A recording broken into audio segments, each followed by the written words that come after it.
It's All never right, been anything but fun. I'm gonna let everybody in here. Mm. Hello, everyone. Welcome. Wow. Hi, people. Good to see you all. I'll make sure. Yeah, we got to admit people from the waiting room here, but it's looking good. Awesome. So I'll just get us started, and then we'll launch into it. And I'll leave the sort of maybe introducing over to David, since you know our guest today. But let me just pull up a little info here. Okay, great. So welcome everyone to Piano Tech Radio Hour. For several months here since the beginning of quarantine, this has been brought to you by Piano Technicians Masterclasses, an online educational resource that offers you cutting-edge instruction from piano industry masters without leaving your home. You can find out more at www.pianotechniciansmasterclass.com. And of course, we have a first ever online piano tech convention going on starting December 10th. Make sure if you haven't registered for that you do so now. And we'll be very excited to see you there. We've got our final instructor. I'll just make two quick announcements on that. Final instructor, David Stanwood, has joined the crew. So that's very exciting. He's going to beam in from Martha's Vineyard. And also, we have North Bennett Street School on as a sponsor. So we're very proud to have them supporting the project. And on that note, just a reminder to any and all of you, if you're interested in furthering your piano tech education with a resource like North Bennett Street School, reach out to them directly or reach out to me and I can put you in touch with folks that can give you some really good information. So with all that having been said, I will say who our guest is, but I'll let David do an introduction. Our guest today is Randy Morton of Pacific Piano Supply. David, tell us about our guest. Well, hey, Randy. Welcome, Randy. Actually, I'll change your name so it doesn't say Williams iPad anymore as well. Yeah. Pacific Piano Supply is in Los Angeles, where I live. And Randy took the business over from his father, Don Morton, who was one of the original founders of the Piano Technicians Guild. And he was an iconic piano technician. And so is Randy. Randy has been my friend and colleague, business partner, and tool and part supplier, and brother for decades. He's seen everything, and he can restore and work on pianos at a high level, artisan level. And he's just an incredible resource in the piano business. He's as straight as a pool cue. He's never told me anything except the truth. He's one of those guys in the business that's a huge source of positivity. And so and he's been a tremendous success. Randy, when did you become the sole Western distributor for a world-class parts called Tokiwa? Well, as you know, George Diefenbach originally contracted Tokiwa to make parts with Superior Imports in 1979. And when George passed, we took over his company. We actually bought Superior Imports, all their inventory, and that was 1990. And in 1991, we negotiated the exclusive rights to distribute Tokiwa products in the US and Canada. Prior to that, Tokiwa was selling to the Shadlers at American Piano Supply in Clifton, New Jersey. So So, and 1991. now all the Tokiwa parts at the various big, like Piano Tech and Brooks and all those guys, anybody that sells Tokiwa parts gets them through you, correct? Yeah, that's correct. Probably 60% of our volume overall is distributing the Tokiwa product to Melanie Brooks, Bob Marinelli, and Mark at Piano Tech, Yep. and Schaff, the Yep. Johnsons. Yep. And the reason that these parts are world-class parts, in my eyes, is because you've been deeply involved in, retooling parts to fit what's actually going on in the piano world right now. Is that correct? Well, I began in the first visit was in 1991 with my father to go to Japan, and I saw that I was going to have to make that trip yearly, which I was able to do every year from 91 until this last May. I had to cancel because of the pandemic. But that's been very valuable to sit down and spend a day or two at the factory once a year and go over all of the things that I think we could do to improve the product and sales and so forth. So you've created a couple of unique things. One is a back action, a damper action that just basically is geometrically correct and can just basically bolt on without having. Well, I'd say this about the back action is, Renner was making a back action replacement kit that was quite popular.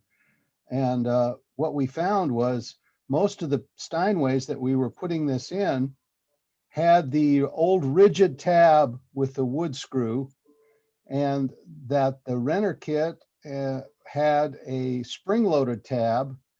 And the problem was the spring-loaded tab protruded out towards the back check or towards the front of the keyboard, about 4 millimeters further than that old rigid tab. Therefore, when you mounted the hole in the top flange under the guide rail correctly in the in and out position, the tab would interfere with the knife unless you scooted the knife back so far that the back checks would hit on the knife. So there just wasn't enough room in the piano. So we ended up having to take back checks out, make a half moon cut in them with a Forstner bit so that they wouldn't hit on the knife. So with a very good technician here in LA, we redesigned that tab so that it was in the same position as the old rigid veneer tab. And that was, I think, the big improvement. So we offer basically 3 kits. One for the modern Steinway, which any Steinway with a spring-loaded tab, and that's basically just like the Renner kit. And then what we call our improved, or for the rigid tab, that you can put in without having to change the position of the knife. The tab lands in the correct position. And then one that wasn't made at all was one for a Mason and Hamlin, the old Boston Mason and Hamlins, that have those bronze brackets in the cross block that you can't adjust the position of the knife. So we had them copy that. So we basically have 3 back actions. And two for, go ahead. Sorry. Two for Steinway, one for the old rigid tab replacement. And that's become the most popular by far, because most of the back actions are those. However, like the piano that we're working on now, Dave, which is a Teflon piano, era piano. We have made just the whole lever arm so that you can retain the tray and just screw on a new lever arm right onto that tray and not have to remount the tray, position your pivot blocks and all of that. So Wow. that's very nice thing to have. So you also, as far as my information tells me, offer the only custom-made parts for vintage Steinway uprights, right? The Yeah. double flange vintage Steinway uprights. Yeah, Right. correct. Yeah. So that's like this. That's an old Model K with the long heel, and we have the damper levers. And when Ethan and I connected here a half hour or so ago, I said, I'll walk you out in the shop. I've got I think it's an 1882 or 83 Steinway upright, big, huge, 55-inch tall. And it sounds great. And just put a new action in it. Yeah. Old board, original board. Original board. It had the original pins and bass strings in it, if you can believe that. Wow. And obviously been in California a long time, I think. Yeah, the board still sings, huh? The board still. It sounds really good. So it's incredible. Wow. Wow. So I'm going to mention also that, his team there at Pacific Piano Supply also is engaged in pretty much year-round restoration of the vast majority of the pianos are Steinways, correct? Mostly Steinways, yeah. But we do a lot of. I tell people I only work on two kinds of pianos, Dave: Steinways and grandmas. Yeah. I don't get it. If somebody has a piano with a tremendous grandma's piano. emotional Nice. Got it. attachment, Right. Got it. that's like a Lion and Healy or something, he'll do it. Yeah. And he'll do Nice. it great. But that's an exception. Mostly, Yeah, mostly you're doing Steinways. yeah, and I'm pretty much the one, and my son has become a really good stringer, so he helps me with some of the more physical work. But I spend a lot of time trying to manage and order. I mean, we turn over this Tokiwa inventory about 7 to 8 times a year, and right now, because we stopped production at the start of the pandemic last March, we said we're not going to order anything. We're not going to make any payments for a while. We're going to just, because we were basically shut down. Now that things have picked back up, we're kind of behind in production, and Tokiwa is really not able to keep up with my orders right now, which is kind of a first. Yeah. I'm grateful for that. Surprising to me that November was the best month our company had in 2020. And it's probably also because people are spending more time at home, maybe doing those rebuilding projects, right? And so they need the parts. It seems to be, and tuners not able to be out driving around tuning as much are working on some of those projects in their shop, I think. Yeah, that makes sense. Should we this is a really amazing opportunity for people that are sitting around in this Zoom event, our beloved Pianotech Radio Hour community, to ask questions of one of the most knowledgeable people in the business. Randy Morton is, now he's old. He's like me, he's old. Yeah. And maybe he forgot it all, David, though. So he might have forgotten it all, but usually when I talk to him, I get inspiration and I always learn something. So this is a good time, if you have questions, to ask them in the chat room. I think it might be interesting to have him walk into the shop and show us a little bit. Is there a tuning going on in the background? Yeah, Mike's out there tuning right now. Man. You want to walk through, big boy? Yeah, walk through. Well, Give him a hard time. Let's see if I can. If you can remember how to switch the camera around. I We think worked I on just this. pressed right here. There you All go. right, here You we did it. go. There's Took the us 15 whole- minutes earlier. It took 1 second now. So yeah, here's just a little regulating table we put together during the pandemic, and this is an old Steinway New York action, and you know, we have copied both the Hamburg classic Hamburg parts and the New York parts in both whipping styles, that is with an angled or a straight heel for both. So this is a piano that is a Teflon era New York piano, but this is the Hamburg setup. And you know, you can kind of see maybe Yep. this wrapped.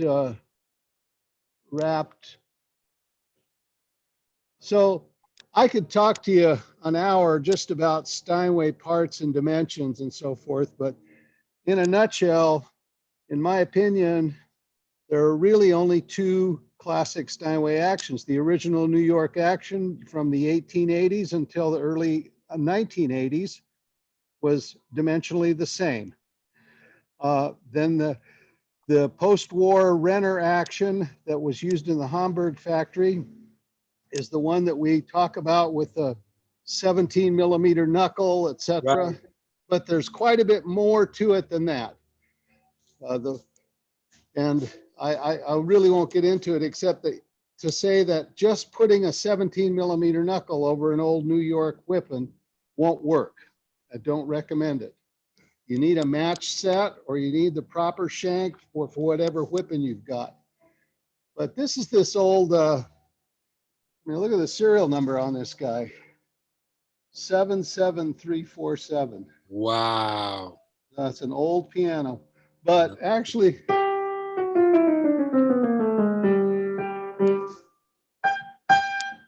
you know, it's nice.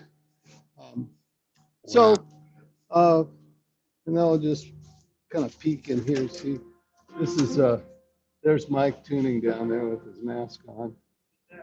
And you know, some of the pianos besides Steinways that we might do are, this is a Kurtzman that has this sort of Art Deco case with the round legs and the brass lyre here.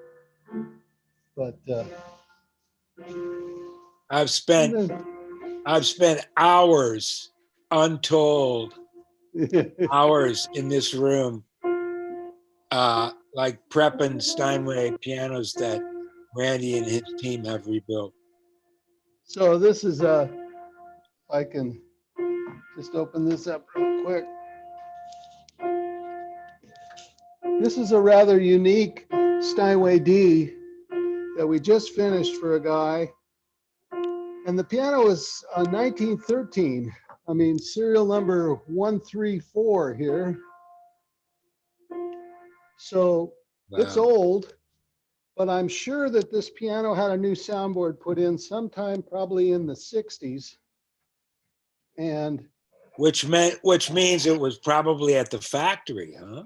at the factory, because it's signed by Henry Steinway. So this guy wasn't around in 1913 to be signing plates. No.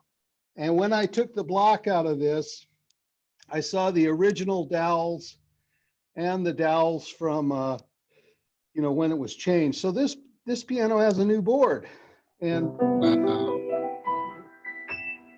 what it really needed was a new action and new strings and a new block. And it sounds great, really does. Wow. So And you anyway. set it up on that, what I call the Hamburg Template. Correct? I'm sorry, Dave. You set it up on what I call the Hamburg Template. Yeah. This has, you know, the real difference between, I'm going to switch back here to just the regular view. Yeah, the difference between the New York and the Hamburg parts are primarily the action ratio and leverage numbers. Yep. So, you know, when we're using more modern hammers, as everyone knows, they're heavier than those original Steinway hammers were. By And, a couple and so, or several grams in some cases, yes. well, usually 1.5 grams to 2.5 grams heavier on the hammer. Yeah. Yeah. So unless you want to start modifying the key ratio or moving capstans or, redesigning the action, using the Hamburg parts generally supports the modern hammer better without a big increase in touch weight. That's right. So, And this is what I've found dozens of times, that doing yeah. that. Sometimes you have to modify the action. Sometimes you have to move the capstan. Sometimes you have to dick with all that. Yeah. Well, the thing to understand is that, they're basically, let's see if I can.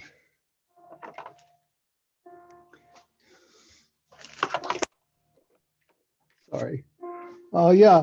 So this is that Hamburg Whippen. This is just a copy of basically what was going in the Hamburg actions from about the mid 90s up until about the 2010 era. And around then they abandoned this, wrapping this nice tip and having this little felt underneath right here. But anyway, just briefly on the Hamburg and New York differences. Most people think of it as a 17 millimeter knuckle is the difference. Well, also the Hamburg flange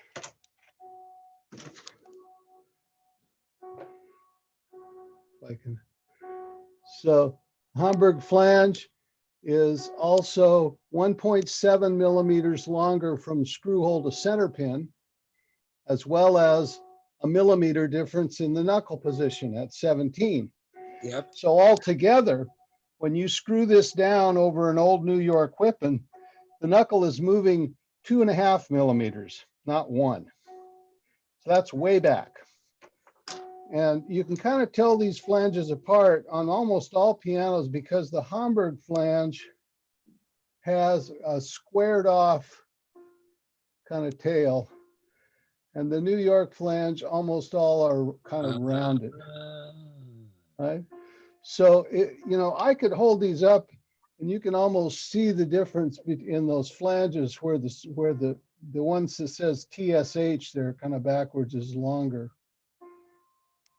Yeah. Now for a while we used a slotted drop screw because we thought, we want this to be as much like a Steinway as it possible. But I actually have abandoned this slotted drop screw because the spade head drop screw is so much easier to regulate. And what we found was little variances in humidity could really change how tight this screw was. And so sometimes the parts were swelling up a little bit when we'd send them, or shrinking, and the drop screws were getting a little too tight, and then they would break right here. It happened a little bit, and I just said, let's just use the spade head on everything. And having both Whippens with either an angled, or a straight heel, and of course this Hamburg one that we use so much, we've copied the one-piece body, so we no longer use a glued-on heel. But we've got them basically in all the variations. But Steinway surprisingly is our biggest seller, even though obviously there's more competition for Steinway out there than anything. And of course, Steinway's been on the warpath for years to say if it's not genuine, it's no good. And I think, there's a lot of choices today for people and a lot of good quality, and everything has gotten better in a lot of ways. That's exactly right. It's what we've said for months. That we're When living you in we're living in kind of a golden era in terms of, maintenance and restoration of pianos.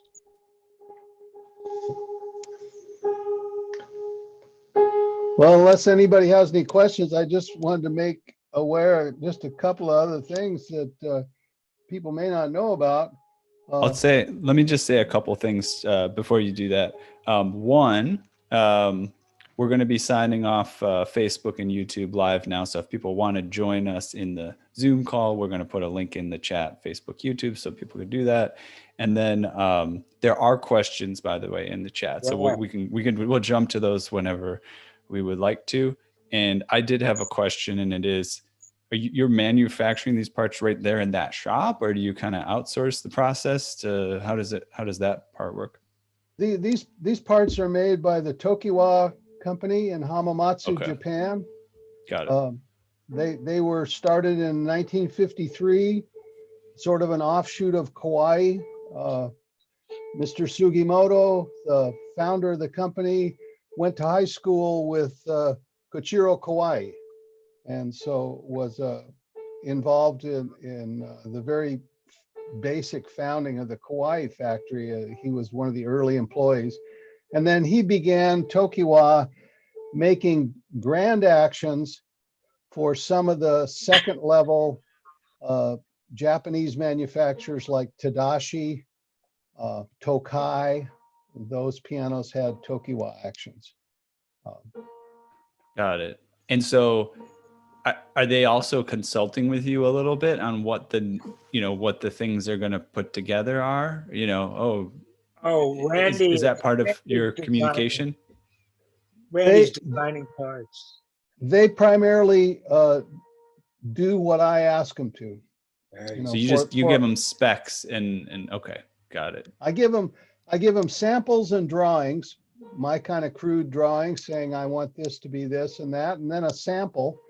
And so from that, we have expanded the original Superior Imports line of parts by at least 10 times the variety. So we have parts for almost every old American piano. And that's because we have made some universal whippings with various heels, flanges, and body designs. So you can basically build a whipping like Mr. Potato Head. Pick a flange, pick a heel, pick a whipping body, and match most of the old Chickerings, Kanabis, etc. And then we make, actual parts for the great pianos like Mason and Hamlin and Steinway that are custom made for the old New York design or the Hamburg setup like Dave was talking about. Got it. So you have a very collaborative relationship where the word distributor only says part of what you do. You're also kind of like a co-designer, co-producer of what and decider of what kind of the inventory is going to be in the first place. Yeah, well, because we were able to make the production today is 5 or 6 times what it was, the volume, when they were making parts for the American market back in the 90s. We've become about 60% of Tokiwa's total production. So, the Sugimoto family said to me, no Pacific, no Tokiwa. And I said, well, no Tokiwa, no Pacific. And she said, we are like 2 people in one boat, and you're on one oar and I'm on the other oar. I said, that's right. Got it. Cool. Thank you for that. I know you said you were going to move it to something. We could either go to that, or if you want, I can go to the questions. Let me know what you'd prefer. Well, the only thing I'd like to make aware is like something insofar as regulating actions. When we talk about action ratios, just briefly, the lower the action ratio, the more key dip is required to drive the hammer the same distance. So if the action ratio, like some of the old Steinways, is up around 6-1, that means the hammer moves 6 times what the key does. So when we're talking about a more modern action, like Dave was saying, he likes the Hamburg part because it's got a lower action ratio. That's down around 5-1. This is what you see on almost every new piano made, new Yamahas. And this is basically that German style action. Yeah. So those are going to require more key dip. And, Dale Irwin came up with a way to measure key dip that is really nice. And I kind of like to regulate the action and set the aftertouch and the hammer blow distance around my dip. And when you are using so first you establish your action ratio. What's that? Is it between 5 and 6-1 somewhere?